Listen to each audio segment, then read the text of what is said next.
Hey everybody, this is Eli Freestone, and you're watching my Project 1 review video for Apple Objective-C2 term 1307.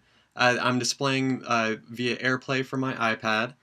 Sorry for not including the iSight camera like I normally do. I'm actually hiding in my bedroom trying to get away from some background noise, and the light was just too poor. I decided to ditch the iSight altogether. So anyways, let's go ahead and get this guy rolling here. For this project, I decided to do 3 of my guitars, and then for the calculations to figure out value. Although I did actually veer away from that quite a bit for my third one, but we'll get to that in just a sec. So the first one's my Junior V Body Art by BC Rich, and for the dynamic label, this one right here, I decided to go ahead and calculate the current value based on rarity and original value and stuff like that. So let's go ahead and move on to the next guy here, my ESP. This one I decided to go a little bit different route. And to calculate the added value of having a flamed maple top versus a quilted maple or plain maple.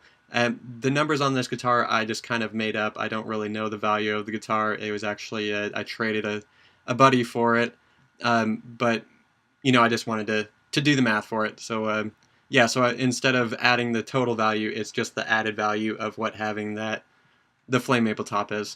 And then for my third one, this is the one I kind of veered away from the values altogether, and that's my Schecter Damon 7.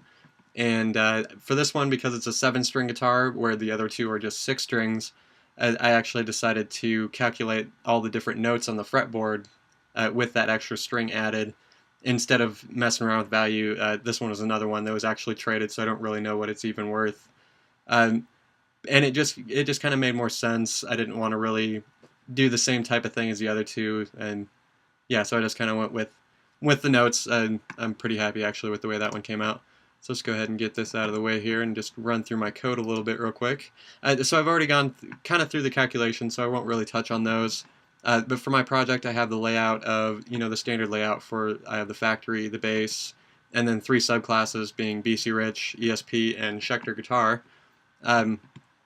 And each of them has at least 2 unique data members. The Schecter one actually has 3, and then they're all brought in as part of the calculation and manipulation part. And then for my project, I decided to go with the synthesize method instead of setting manually getters and setters, just because it simplifies things a lot. Having so many different files, this is really new territory for me, so I wanted to make sure that everything was, anything that I could simplify, I definitely did. There is definitely a lot of stuff going on with the synthesize method that I don't know. I didn't have a whole lot of time to research it beyond knowing that it would do what I needed it to do, which I don't really like, but at the same time it did simplify things a lot, so I just kind of let that slide. So some stuff that didn't really go so well, there's actually just one really big thing. It actually took me a lot longer than I expected it would to really wrap my head around the whole concept of classes and the factory and the way everything all fits together. But once I really, kind of broke it down and then kind of put the pieces together from there, I was able to at least figure it out enough to get the project done. There's definitely still a lot of stuff for me to learn with it, but I was able to at least still get the project going, and I'm actually pretty excited to really dig into it some more, because it's definitely new territory for me that's definitely really interesting. But yeah, I guess that's about it. This has been Eli Freestone, Project 1 for AOC2, term 1307. Thanks for watching. Have a good night.